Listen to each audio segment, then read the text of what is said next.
तो संभल और ऐसे जितने भी और केसेस हैं, चाहे वो 4 हों, चाहे 40 हो, 40,000 हों, एक एक पे जस्टिस होना चाहिए, एक एक। हिंदुत्व पर आपका क्या टेक है? यहाँ तो हिंदूज को वो अलाउड ही नहीं है, प्लेस ऑफ वर्शिप एक्ट आया हुआ है। तो किस तरह का, मतलब जो लोग कहते हैं हिंदुत्व हिंदुत्व, भैया सबसे ज़्यादा डिस्क्रिमिनेशन तो हिंदूज के अगेंस्ट हो रहा है। We should understand what the reality is, and the reality is this country is alive and kicking and prosperous and all accepting because of Hindutva. कि जो वहाँ पे हो रहा है वो हर इस्लामिक कंट्री में हो रहा है, या हो चुका है, या हो रहा है, या होगा। आप इसको टाल नहीं सकते। जिनके ग्रंथ में लिखा हुआ है कि आप ये करो, वो वही कर रहे हैं। फिर मैंने देखा है कि वो मतलब वो सुधरने वाले नहीं। हर नई टेक्नोलॉजी का एक प्लस और माइनस पॉइंट है। महाकुंभ चल रहा है, प्लानिंग है जाने का? मैं जाना चाहूँगा, यस, बिल्कुल जाना चाहूँगा। Delhi has been destroyed by आप। डिस्ट्रॉयड, ये वर्ड मैं एकदम रिस्पॉन्सिबली बोल रहा हूँ। मेरे साथ इस वक्त जाने माने चेहरे हैं, आप में से बहुत से लोग जानते होंगे, सोशल मीडिया पर काफ़ी एक्टिव रहते हैं, लेखक हैं, साइंटिस्ट हैं, आनंद रंगनाथन जी। सर, सबसे पहले तो आप 5 जनवरी के इस कार्यक्रम में आए, उसके लिए बहुत बहुत धन्यवाद। नहीं, थैंक यू। इनफैक्ट मुझे धन्यवाद करना चाहिए, बहुत ही अच्छा कार्यक्रम था। और एक तरह की खासियत जो मैंने रिकग्नाइज़ करी है आरएसएस की और पांचजन्य की, they always welcome any view. मतलब ये बहुत रेयरिटी है। अगर आप देखें, आप बहुत सारी देश की सरकारों में देखें, बीजेपी की, नॉन बीजेपी जो भी है, उनको झटपटाहट होती है अगर कोई व्यू काफ़ी बार उनके व्यू से अलग हो। यहाँ पे बिल्कुल एकदम ऑपोजिट है। So I am very thankful that this was organized by Panchajanya, and I have great friends in RSS, so thank you. You're smiling, और हमने आपके जो सोशल मीडिया को खंगाला है, योर स्टेटमेंट वाज एग्रेसिव और बहुत बोल्ड स्टेटमेंट देते हैं, बहुत सारे लोगों को डर लगता है लेकिन आपको यहाँ देख के बिल्कुल भी वैसा फील नहीं हो रहा है। सोशल मीडिया के कमेंट्स पढ़ते हैं आप, how you react with trollers? नहीं, I ignore them, I block them, क्योंकि कई पहले मैं ब्लॉक नहीं करता था, फिर मैंने देखा कि वो मतलब वो सुधरने वाले नहीं है। So it's just block them. They have, it's free speech, they are free to abuse me, which they do. So it's just ignore them. उभरते भारत के अष्टयामों पर हमने चर्चा की है, आप वैज्ञानिक रहे हैं, क्या रोल है मतलब विज्ञान का भारत के डेवलपमेंट में? अभी मिशन 2047 का भी सामने मिशन है, क्या रोल रहेगा? जी, मैं तो ये कहूँगा कि विज्ञान का ही रोल है। I include AI, I include technology in their, science and technology, जैसे हमारी मिनिस्ट्री भी साइंस टेक्नोलॉजी है। अगर भारत को डेवलप होना है तो हमें ही साइंटिस्ट को, टेक्नोलॉजिस्ट को, इंजीनियर्स को, स्टेम बेसिकली आप उसको मान लीजिए, मैथ्स भी मानता हूँ मैं उसमें, मेडिसिन भी, प्राइमरी रोल उन्हीं का है। और अगर आप एक सेंटेंस में कहें कि हम डेवलप कैसे हो सकते हैं, तो मैं कहूँगा कि we need a healthier, wealthier, wiser, more flexible, more adaptive Indian workforce. इन चारों एरियाज़ में सबसे ज़्यादा कंट्रीब्यूशन साइंस और टेक्नोलॉजी का होगा। अगर नहीं होगा, we can never become developed. AI की बात हुई तो एआई के प्लस पॉइंट भी हैं, नेगेटिव पॉइंट्स भी हैं। अभी हमने देखा है कि यूज टू नहीं है, अभी नई जनरेशन भी आ गई है जो कि एआई के साथ ही पैदा हो रही है। तो कितना मुश्किल होगा एआई के समय में डेवलपमेंट को भी, और जो उसके नेगेटिव एस्पेक्ट है, जो गलत उपयोग हो रहा है उनको कैसे डील कर सकते हैं? ये I think with time any new technology has plus and minuses. अब जैसे न्यूक्लियर साइंस का आप ले लीजिए, it has its plus and it has a minus as well. हर टेक्नोलॉजी का ये होता है। आप जेनेटिक इंजीनियरिंग को ले लीजिए। इनफैक्ट जब पहली क्लोनिंग हुई थी, जिसमें नोबेल प्राइज़ मिला था मिड 70s में, तो उसके बाद एक एथिकल कमिटी फॉर्म हुई थी और कुछ हद तक उन्होंने बैन कर दी थी क्लोनिंग। आजकल देखिए, बिना क्लोनिंग के आप कुछ मॉलिक्यूलर बायोलॉजी कर ही नहीं सकते। हर नई टेक्नोलॉजी का एक प्लस और माइनस पॉइंट है। क्वेश्चन इज़, वही टेक्नोलॉजी आगे जाएगी जिसके ज़्यादा प्लसेस हों और माइनसेस कम होते जाएं। और एआई के साथ भी यही होगा।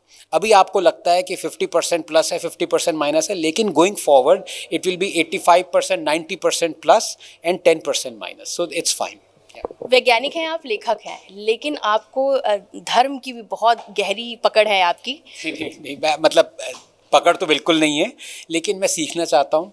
I love interacting with people who are experts in domains in which I know very little or nothing about. So Mahakumbh चल रहा है, प्लानिंग है जाने का? मैं जाना चाहूँगा, यस, बिल्कुल जाना चाहूँगा। हिंदुत्व पर आपका क्या टेक है? क्योंकि एक नैरेटिव सेट किया जाता है हिंदुत्व की धारणा को, हिंदुत्व अलग है, सनातन अलग है। एक मास जो नैरेटिव है वो नेगेटिव वे में पेश किया जाता है, इसको आप कैसे देखते हैं? आप तो ये देखिए कि कोई भी, इट्स अ फ्री कंट्री, सबसे पहले जो नेगेटिव वे में पोर्ट्रे कर रहा है उसको देखें. See, and credence is given to anyone, you look at the antecedents. अगर किसी ने अपनी पूरी ज़िंदगी प्रोपेगेंडा और झूठ में गुजारी है तो वो जितना भी देखता रहे नेगेटिव, कुछ फ़र्क नहीं पड़ता. हमारे देश को ये सोचना होगा पढ़ते हुए, we should understand what the reality is, and the reality is this country is alive and kicking and prosperous and all accepting because of Hindutva, which is Hinduism, which is Sanatan. उसको आप हटा देंगे, उसको इरेडिकेट करना चाहेंगे तो आप फिर ले आइए, फिर बन जाएंगे आप एक डिक्टेटरशिप बन जाएंगे with kind of a regime which is autocratic. Do we want that as a country? Absolutely not. Bangladesh में क्या कुछ हो रहा है, आई नो आपको पता ही होगा. जिस तरीके से वहाँ पर हिंदुओं के साथ अत्याचार हो रहे हैं, आप उसको कैसे देखते हैं, और वहाँ पे और क्या करना चाहिए सो दैट एक विश्व में एक मैसेज जाए और जो अल्पसंख्यक है हिंदू वहाँ पर, उनकी रक्षा हो सके? हाँ, इसमें देखिए, मैं मानता हूँ कि जो वहाँ पे हो रहा है वो हर इस्लामिक कंट्री में हो रहा है, या हो चुका है, या हो रहा है, या होगा. आप इसको टाल नहीं सकते, क्योंकि जो जिनके ग्रंथ में लिखा हुआ है कि आप ये करो, वो वही कर रहे हैं. अब आप ये कह सकते हैं, मैक्सिमम ये कह सकते हैं कि आप गलत कर रहे हैं, लेकिन मैं तो वो भी नहीं मानता. भाई, आप अपने धर्म को फॉलो कर रहे हैं, प्रॉब्लम आप में नहीं है. As I say, you snare the fundamentalist but you spare the fundamentals. Fundamentals के बोलने में आपको डर लगता है तो फंडामेंटलिस्ट को पकड़ लेते हैं. वो कहेंगे अरे भाई, हम तो फंडामेंटल्स फॉलो कर रहे हैं, हमारी क्या गलती है? बिल्कुल ठीक है. हमें ये नहीं देखना कि बांग्लादेश में क्या होना चाहिए, क्या होना, हम क्या कर रहे हैं. पिछले 3-4 महीने से, जब से हिंदूज पे ये प्रताड़न चल रहा है, हमने एक भी डिटेंशन या रिलीफ कैंप इस साइड ऑफ द बॉर्डर नहीं बनाया है. तो ये कोसते रहना कि अरे बांग्लादेश तुम कुछ कर लो, ट्विटर पे चिल्लाना, ये जैसे मैं भी इसमें शामिल हूँ, उससे हिंदूज की जान नहीं बचेगी. हमें कुछ करना है, हम वो नहीं कर रहे हैं. फंडामेंटलिस्ट की बात हुई, अभी संभल का मुद्दा आपने सुना होगा. संभल में मस्जिद और मंदिर वाला जो विवाद चल रहा है, और सर्वे हुआ उस पर किस तरीके से हिंसा भड़काने की कोशिश की गई है. देश की जो अपोजिशन पार्टी है वो एक नैरेटिव सेट करने की कोशिश कर रही हैं कि बीजेपी का प्रोपेगेंडा है. आप, क्योंकि आपने अभी बोला कि मैं धर्म को और जानना समझना चाहता हूँ, पढ़ भी रहे हैं और जानने की कोशिश कर रहे हैं, as a citizen of India आप कैसे देखते हैं संभल की घटना को? As a citizen of India ही मैं देखता हूँ इसको. मैं तो इसको रिलीजियस इशू मानता ही नहीं हूँ, मैं तो इसको राइट्स का इशू मानता हूँ. ह्यूमन राइट्स भी हैं और करेक्टिंग अ हिस्टोरिकल इनजस्टिस है. Bedrock of a democracy is to deliver justice. Bedrock of democracy is that any citizen when aggrieved है वो कचहरी के दरवाजे खटखटा सकता है. यहाँ तो हिंदूज़ को वो अलाउड ही नहीं है. प्लेस ऑफ वर्शिप एक्ट आया हुआ है. तो किस तरह का, मतलब जो लोग कहते हैं हिंदुत्व, भैया सबसे ज़्यादा डिस्क्रिमिनेशन तो हिंदूज़ के अगेंस्ट हो रहा है. तो संभल और ऐसे जितने भी और केसेस हैं, चाहे वो 4 हों, चाहे 40 हो, 40,000 हों, एक एक पे जस्टिस होना चाहिए, एक एक पे. दिल्ली में चुनाव है, एक लास्ट क्वेश्चन है सर. दिल्ली में चुनाव है, आम आदमी पार्टी है, बीजेपी इस बार पूरी जोर शोर से सामने आई है, कांग्रेस भी है. आपको क्या लगता है कि दिल्ली में सरकार बदलनी चाहिए, या जो भी आपका टेक है दिल्ली चुनाव को लेकर? देखिए, जितना डिस्ट्रक्शन पिछले 10-11 साल में दिल्ली का हुआ है, अनप्रेसिडेंटेड है. एक भी वादा पूरा नहीं किया. उसका करीबन 5% पूरा कर दिया हो, 10%, इतना झूठ बोला. हर सेक्टर में ले लीजिए, Delhi has been destroyed by आप. डिस्ट्रॉयड, ये वर्ड मैं एकदम रिस्पॉन्सिबली बोल रहा हूँ. आप कहीं भी जाके देख लीजिए, कुछ भी कर लीजिए. और मैं करप्शन की बात नहीं कर रहा. स्कूल, हेल्थ, एजुकेशन, हर चीज़ में घोटाला.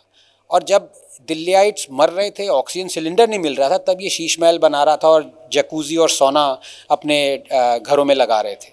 कोई आम आदमी को जकूज़ी और सोना की क्या ज़रूरत है अगर आपने आपको विद सब चीज़. तो अगर आप कश्मीर को देखें, पिछले 5 साल में जो कश्मीर का डेवलपमेंट हुआ है, इट इज़ अनबिलीवेबल.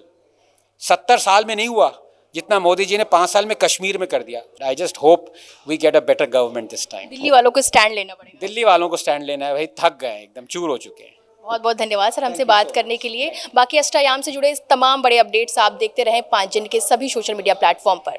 नमस्कार.